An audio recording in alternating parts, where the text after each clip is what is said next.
Welcome back to my channel. And today I will be updating you on Resident Evil Village crack news.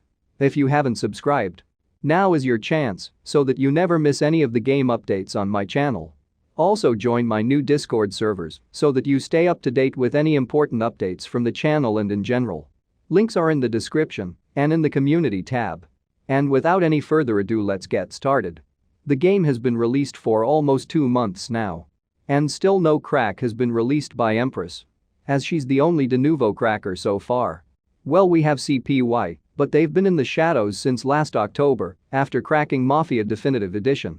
But many people are expecting them to come back this October as well. But that's just a speculation. We don't know when CPY will return and crack de novo.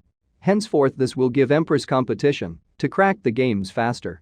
Speaking of Resident Evil Village, the de novo version as always is version 11, and that Empress is tackling de novo v11 for the first time, so it will take time for her to understand how the protection works and what new layers have been included.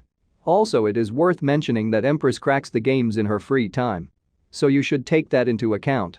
Now let's continue with an interesting piece of news. So you see, a moderator who is in Empress's VIP room stated that Empress is working on the Resident Evil Village and that the crack will be out soon. But how long is soon? Well, that's the million-dollar question, isn't it? Could it be cracked by the end of July? Only time will tell. But then we do know that Capcom will remove the DRM from their games after 6 months. Particularly due to the profits margin in the first 6 months are crucial. But many people are assuming Empress is gone, arrested and other nonsense. But in reality, Empress is still here and that she doesn't come online but will on frequently.